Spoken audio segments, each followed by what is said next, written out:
Los Angeles simmered with evening heat as Bill Maher stepped into the HBO studio. The scent of coffee and floor polish mingled with the hum of technicians. His show, Real Time, was gearing up for broadcast, and tonight's guests promised a storm. Jasmine Crockett, the Texas congresswoman whose comment about Trump, a living nightmare, had gone viral, sat in her dressing room, adjusting her blue blazer. Her eyes burned with resolve. "Maher called you a podcaster," her assistant Kayla said, scrolling through her phone. "Let him," Jasmine shot back. "I'm not here for his jokes." In the studio, spotlights flooded the stage, and the audience, mostly people over 55 who relished Bill's sharp humor, buzzed with anticipation. Bill strode out, his sarcastic smile as flawless as ever. "Welcome to Real Time," he began. "Tonight, we'll unpack how Democrats turned Trump's speech into a circus." "Jasmine, your living nightmare line, is that politics or stand-up?" The audience laughed. Jasmine glanced at him, her smile razor-sharp. "Bill, I said what half of America thinks." "People are tired of lies," she replied, calm but firm. Bill leaned in, his voice turning sharp. "Truth? Jasmine, your words aren't truth, they're a TikTok performance. America wants leaders, not liars." The room froze. The word liar hung in the air, heavy as stone. Jasmine clenched her fists, but her face stayed composed. "You're calling me a liar?" Her voice was low, but it carried strength. "I represent people fighting every day. And you, Bill, you laugh at their pain. Who's performing here?" The silence was deafening. The audience, expecting jokes, felt the air thicken. Bill tried to push back. "Jasmine, this is my show, and I call things as I see them." Jasmine stood, her gaze piercing. "Then hear how I see it. America doesn't need comedians mocking the truth. It needs people who speak from the heart." She turned to the audience. "If you think truth is a lie, maybe you're listening to the wrong people." The room erupted in applause. Jasmine looked at Bill. "This show's done for me," she said, and walked off the stage. The audience buzzed, some clapped, some whispered. Bill sat at his desk, his smile gone. Backstage, Jasmine paused, her heart pounding. "You just shut down his show?" Kayla gasped. "No," Jasmine said, staring at the door. "I just started mine." In the studio, Bill sat silent, listening to the crowd's hum. His producer, Linda, approached. "What was that, Bill?" He glanced at Jasmine's empty chair. "Maybe the moment I realized the rules have changed." The HBO studio buzzed like a hive after Jasmine Crockett left the stage. The audience whispered, cameras hummed, and tension hung thick as California fog. Backstage, Jasmine leaned against a cold concrete wall, her breath quick but her eyes still blazing. Kayla, her assistant, clutched a phone, glowing with notifications. "Jasmine, have you seen this?" Twitter's exploding. Kayla scrolled through the feed, her voice trembling with excitement. "Half are calling you a hero, and the other half, well, you know." Jasmine glanced at the screen, where headlines flashed. "Crockett humiliates Maher on his own show, and is Real Time over?" She looked away, her fingers tightening on her bag strap. "I don't need headlines, Kayla. I need truth that reaches people." Meanwhile, in the studio, Bill Maher sat at his desk, trying to steer the show back on track. His guests, a New York Times journalist and a former senator, looked lost, and the audience hummed like a storm was brewing.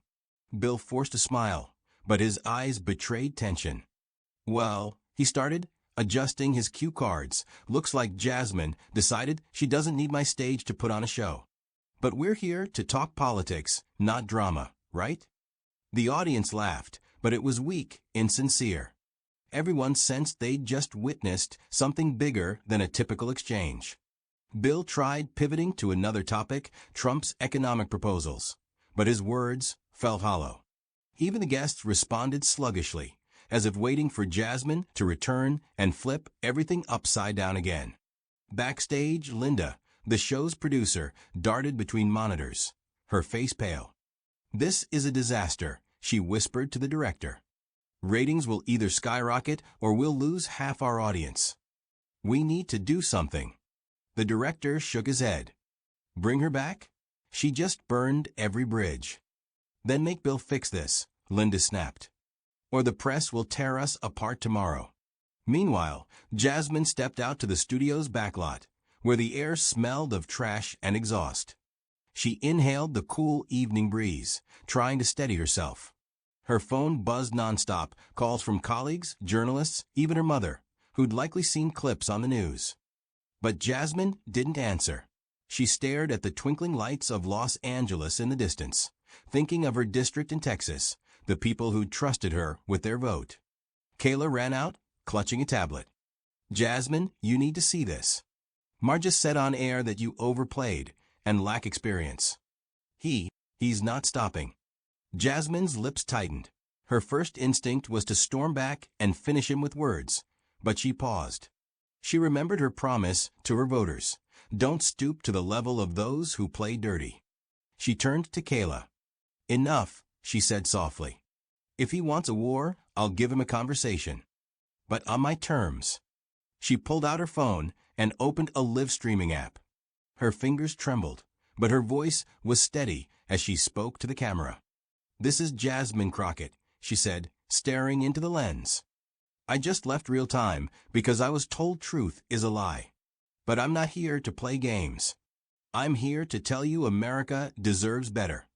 More truth, more respect, more fight for those without a voice. Her words poured out, and within minutes, thousands tuned in. Comments flashed, speak Jasmine, Maher's done. But others stung, sit down, you're nobody, go back to Texas.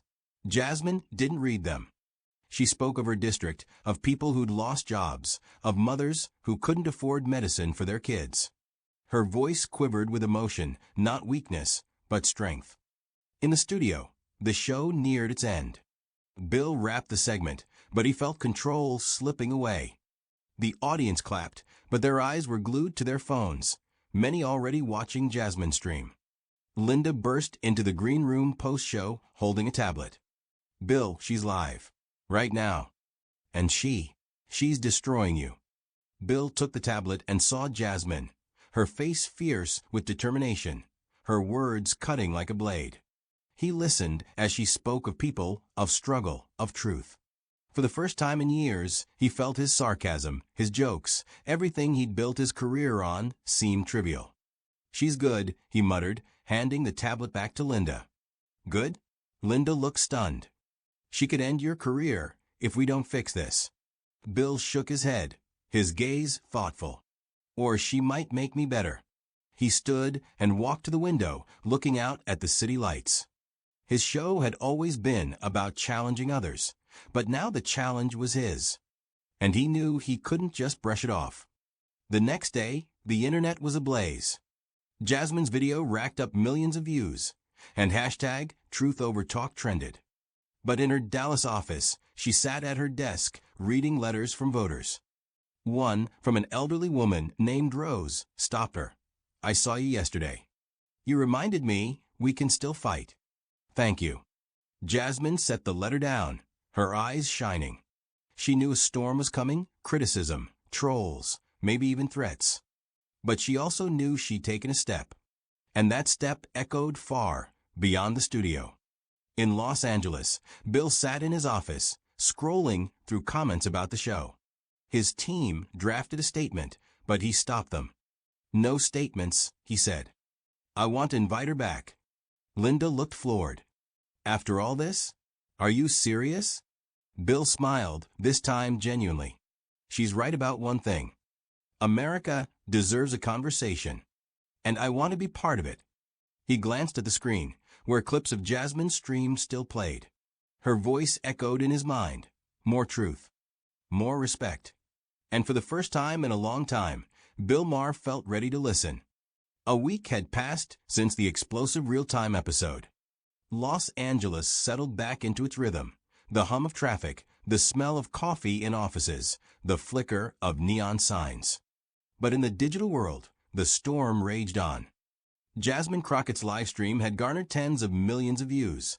The hashtag #TruthOverTalk still trended, and Bill Maher's talk show was under a microscope. Some called Jasmine a hero, others a careerist staging a spectacle. Bill was praised for boldness and criticized for rudeness. But life, as always, wasn't black and white. Jasmine sat in her Dallas office, buried in letters and emails. A cold coffee sat on her desk, next to a stack of legislative proposals she was preparing for Congress. Her assistant, Kayla, walked in with a tablet. Jasmine HBO called, she said cautiously. Maher wants you back on the show. Says it'll be a real conversation. Jasmine leaned back in her chair, her gaze settling on a photo on her desk, her and her mother at a Texas rally. Her first instinct was to refuse. Why return to a place where she'd been called a liar? But then she thought of the letter from Rose, an elderly woman who wrote, "You reminded me we can still fight." And dozens more letters, from teachers, workers, retirees, urging her to keep going. What do you think? Kayla asked, noticing her pensiveness. Jasmine sighed. I don't want to give him a chance to redeem himself. But if I don't go, I'll give them all an excuse to say I ran away. She tapped her fingers on the desk. Fine, I'll go, but it'll be on my terms. Meanwhile, in Los Angeles, Bill Maher sat in his office, flipping through the script for the next show. His team was on edge. Ratings had soared after the episode with Jasmine, but the press criticism hadn't let up. Linda, his producer, stood by the window, holding her phone. Are you sure this is a good idea? She asked, inviting her back after all this. People will think you're apologizing. Bill smiled, but this time without his usual sarcasm. I'm not apologizing, Linda. I want a conversation, a real one. She challenged me, and I'm not the guy who hides. Linda shook her head. You're taking a risk, Bill. If she corners you again, it could be the end. Or the start of something new, he replied, looking out at the city. The next week's broadcast was quieter, but tension crackled in every glance. The HBO studio smelled of fresh paint, newly updated sets, and the audience, mostly people over 55, sat in anticipation. They hadn't come just for jokes, but for the resolution of a drama that had kept them glued to their screens. Bill took the stage, his voice calm but firm. Welcome to Real Time. Today, we're not talking about Trump or Biden. We're talking about what happened here last week. And I'm glad Jasmine Crockett agreed to come back. The room erupted in applause as Jasmine walked in. Her dark green suit was sharp, but her eyes burned with the same resolve. She sat across from Bill and looked at him, not with hostility, but with a challenge. Jasmine, Bill began, I called you a liar. You said I laugh at America's pain. Let's talk. No show. No games. Jasmine nodded, her voice steady. All right, Bill. But first, let me say this. I'm not here for ratings. I'm here for the people watching us, who want to know if there's still room for truth in this country. The audience fell silent. Bill leaned forward. I respect that. But truth is a tricky thing. I see it this way. Politicians often play on emotions to hide a lack of solutions. Your living nightmare line, it fires people up, but what does it change? Jasmine didn't look away. It reminds people their anger is real. In my district, people are losing jobs, can't afford medicine. They don't want analysis, they want to know someone hears them. And you, Bill, what do you do besides crack jokes? The room stirred. Bill raised a hand, his voice softer. Maybe I joked to make people think. But maybe I overplayed it. I called you a liar because I thought you were exaggerating. I was wrong, not about what I think of politics, but about how I said it. It wasn't an apology, but it was close. Jasmine looked at him, surprised. You're admitting a mistake? Her voice was quiet but strong. That's a first step, Bill. But truth isn't about saying I was wrong. It's about listening to the people behind my words, the ones who don't have your stage. They talked for another half hour, not as enemies, but as people trying to understand each other. Bill asked pointed questions, but without sarcasm.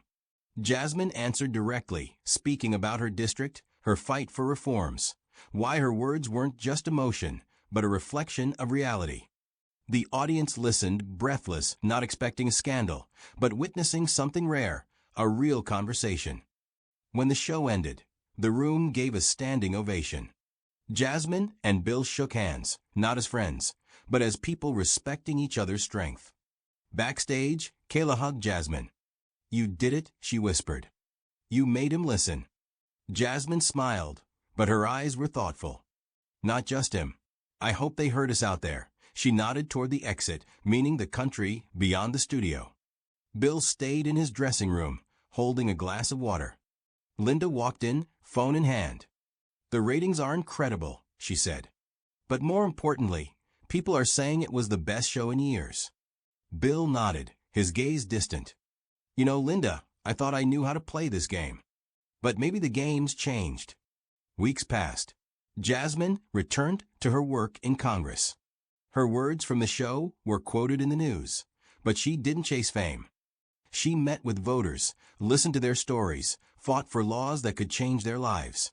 Her live stream had left a mark, but the real work was quiet, slow, sometimes exhausting. Bill continued his show, but something shifted. His jokes softened, his questions deepened. He didn't become someone else. Sarcasm still lingered, but he invited more guests who challenged him. Once, he even quoted Jasmine in a monologue, admitting that truth sometimes speaks louder than laughter. America didn't change overnight. Politics stayed messy, people divided. But in small Texas towns, California living rooms, New York coffee shops, people talked about that episode. They argued, debated, but more often they listened. And somewhere in those conversations, a hope took root, not loud, not dramatic, but real. A hope that dialogue was possible, that a small step could be a beginning. Jasmine sat on a plane back to Dallas after another congressional session. She flipped through voter letters, and one from a young girl who wrote, "I want to be like you when I grow up," made her smile. She looked out the window, where clouds parted to reveal the sky. And she thought, maybe this was just the start.